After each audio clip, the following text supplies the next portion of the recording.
তো guys line up দেখো বাইকের। আর সবাই আজকে যাব ঝাড়খণ্ড। তো দেখতে পাচ্ছ গাইস R15 MT KTM, তারপর ডমিনর R15 V4 R15 V4 guys, সেই line up.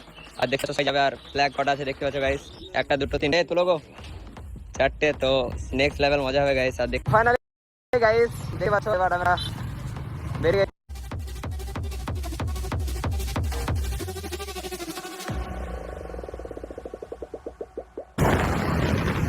R15 V4 KTM তারপর ডমিনর।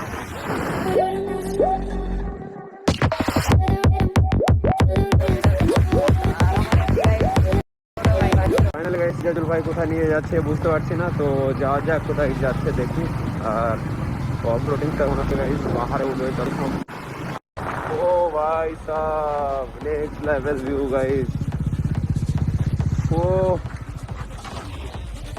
সেরা সেরা ভাই, চলো চলো। ও গাইস নেক্সট লেভেল একদম। তো সেরা ভিউ গাইস, সেরা ভিউ। তো সব দাঁড়িয়ে গেছে দেখতে পাচ্ছ ভিউ। আর চলো ঝাঁপ দিবা মামুলি। কিন্তু কালারটা কিরকম এরকম কেন? তো গাইস জলের কালার দেখছো। ফাইনালি গাইস দেখতে পাচ্ছ এটা নিচে যাব আজকে। আর এই সাইডে দেখো গাইস, ও ভাই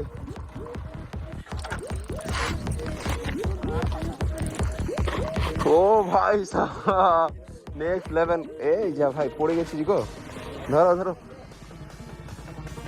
তো দেখতে পাচ্ছ পাথর কেটে কেটে কতটা খাল করে দিয়েছে। আর এরকমই একটা পাহাড় ছিল এটাও।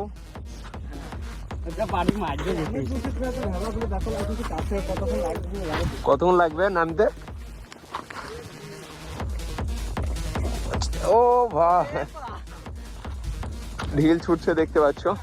তো গাইস দেখো ফ্ল্যাগটা কি রকম ভাবে উঠছে আর হেভি লাগছে গাইস। তার সামনে যাব, আরো অনেক ভালো ভালো কিছু আছে বলছে ইজাজুল ভাই। তো যাওয়া যাক চলো। তো গাইস আমরা মিনি লাদাখ চলে এসেছি। আর দেখতে পাচ্ছ এখানে 100-200 মাইল তোমার জলের কোনো ব্যবস্থা নেই।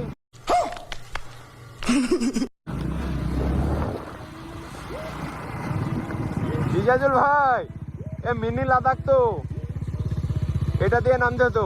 একটু বলে গেছিল আর ওইটা দিয়ে নামতে হতো। তো গাইস আমরা এদিকে চলে এসেছি। এদিকে সেরা জায়গা যাকে বলে একদম। তো রাইডারদের জন্য একটা পাহাড়ের দেশ আলাদাই মানে মজা গাইস। তো দেখতে পাচ্ছ নিচে যাচ্ছি আর ভাইগুলো আসছে। তো